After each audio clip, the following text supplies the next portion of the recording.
Are you ready to embark on a journey filled with unexpected twists and turns? Picture yourself settling in for a classic film experience where every scene promises a roller coaster of emotions. From laughter to shock, and maybe even a touch of sadness, this movie has it all. As you immerse yourself in this cinematic adventure, be prepared for diplomatic missions gone awry and humorous escapades that will keep you guessing. The charm of this film lies in its ability to surprise you at every turn, making each moment memorable in its own right. Have you ever wondered about the first time someone watched this movie? Perhaps you have your own funny, shocking, or heartwarming story to share. Whether it's a cherished memory or a personal experience, your tales could add depth to the narrative of this classic film. So, keep your eyes peeled for those unexpected moments, and don't hesitate to share your thoughts and memories in the comments below. Your story might just become the next intriguing addition to this cinematic journey. Let the storytelling begin. Delving into a captivating tale, the collaboration between Taylor and Plummer shines brightly, breathing life into a movie often overlooked today. Their chemistry on screen is truly impressive, especially Taylor's portrayal of an Australian cop standing out among his British counterparts. He embodies a powerful presence akin to a wrecking ball in human form. While some may draw comparisons to Hugh Jackman, Taylor's performance stands out uniquely. Set in the late 1960s, the story unfolds with timeless tension as an Australian detective finds himself on a mission in the UK. Is tasked to bring back an Australian accused of murder who happens to be the UN High Commissioner for Peace Talks in London. Though the plot may feel familiar at times, its twists and turns keep you hooked. The film's depiction of women may feel outdated and stereotypical, but amid its flaws, there are moments of unintended humor. Daliah Lavi's character's attire and demeanor provide a stark contrast to the seriousness of the story. While it echoes the style of James Bond thrillers, The High Commissioner lacks the finesse of that franchise. Despite its flaws, the movie showcases the talent of its cast and the era it represents. Its blend of political drama and action, along with strong performances, solidifies its place as a noteworthy film in its genre. In English-speaking territories, this film goes by two titles: Nobody Runs Forever and The High Commissioner. Released in September 1968 in England as Nobody Runs Forever, it later adopted the title The High Commissioner for its December 1968 release in the USA. Starring Australian actor Rod Taylor, known for his role in the 1965 spy film The Liquidator, this 60s espionage movie marked a notable shift in casting, featuring an Australian as the lead secret agent before George Lazenby took on a similar role in On Her Majesty's Secret Service 4 years later. Adapted by writer Peter Yeldham from John Cleary's ninth Scobie Malone novel Dark Summer in 1997, the proposed telemovie never reached production, adding an intriguing layer to the film's background. And that's the less-known narrative of a film that underwent title changes and showcased a pioneering Australian spy in a genre dominated by international counterparts. In The High Commissioner, Australian Rod Taylor portrayed writer John Cleary's character, Scobie Malone, marking the first depiction of the role on screen. Another Australian, Jack Thompson, would later take on the character in the 1975 film Scobie Malone.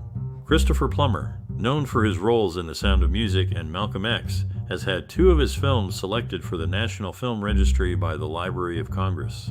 Clive Revill, who appeared in The High Commissioner, is one of only 5 actors to have roles in both a Star Trek series and a Star Wars film. He voiced Emperor Palpatine in Star Wars Episode V: The Empire Strikes Back and portrayed Sir Guy of Gisborne in Star Trek: The Next Generation. The High Commissioner marked Michael Sherr's debut film. Starring in it was Christopher Plummer, who later received the inaugural Jason Robards Award for Excellence in Theater. This prestigious honor was bestowed upon him on a memorable evening in the early 2000s, with Dame Julie Andrews gracing the event as one of the distinguished guests. Sharing the screen with Plummer was Charmian Carr, who portrayed his daughter in The Sound of Music, despite there being only a 13-year age gap between them. Such remarkable talents brought depth and authenticity to their roles, making the films they were part of truly unforgettable experiences for audiences worldwide. In her hometown in Israel, she bumped into Kirk Douglas, a lucky meeting that changed her life. He noticed her talent and love for ballet, and with his help, she started a journey into the dance world. As she got better, filmmakers noticed her, and she got a chance to act alongside Douglas himself. They worked together well, and she won a big award for her performance. Years later, when thinking about her journey, she remembered something interesting from one of her movie experiences. In a scene from another film, she saw a poster with the name Ralph Thomas, reminding her of how everything in her life seemed connected. While she was busy with her career, she found love and support from Peter Ribmaster. They had a son together, but as they both got busier with their own things, their relationship suffered, and they split up in 1975. Looking back on her life, she was amazed at how unexpected connections and opportunities shaped her journey. From starting out in Israel to becoming successful in Hollywood, her story showed how important it is to keep going and to seize chances when they come your way. In the movie, Christopher Plummer, a graduate of the High School of Montreal, stars alongside Swedish actress Camilla Sparv. The film, adapted from John Cleary's novel, underwent significant changes. These alterations included toning down the Vietnam War Peace Conference subplot, transforming the protagonist Scobie Malone from a Sydney homicide detective to an Outback cop, and adjusting his relationship with Maria Cholon. Interestingly, this marks Sparv's third consecutive spy movie, following Murderers Row and Assignment K. In the world of acting, making choices can shape a career. For instance, Christopher Plummer had to decide between starring in The Ipcress File or The Sound of Music. He went with the latter, and that decision steered his career in a certain direction. Leo McKern faced a dangerous situation during the filming of Ryan's Daughter, which took a toll on his well-being and led to a break from acting. It shows how filming can be demanding and sometimes risky. Another actor, Franchot Tone, learned the ropes from Maria Alspenskaya, an experienced actress and coach. This shows how mentors can play a significant role in shaping the careers of aspiring actors.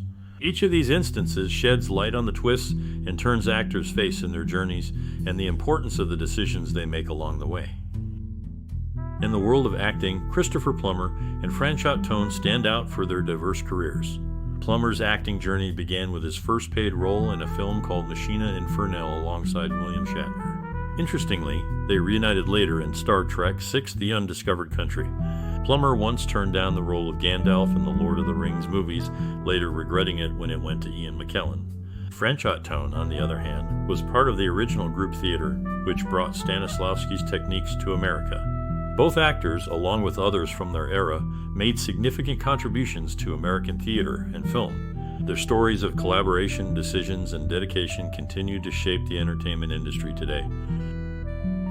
And the High Commissioner, Christopher Plummer, known for his portrayal of King Herod in both Jesus of Nazareth and The Star, had previously worked alongside Rod Taylor in 3 Elizabeth Taylor films, Giant, Raintree County, and The VIPS. Additionally, Plummer had the opportunity to collaborate with 2 different Spider-Mans, having acted alongside Nicholas Hammond in The Sound of Music and Andrew Garfield in The Imaginarium of Dr. Parnassus. The diverse range of Plummer's co-stars showcases his versatility as an actor and his ability to adapt to various genres and roles.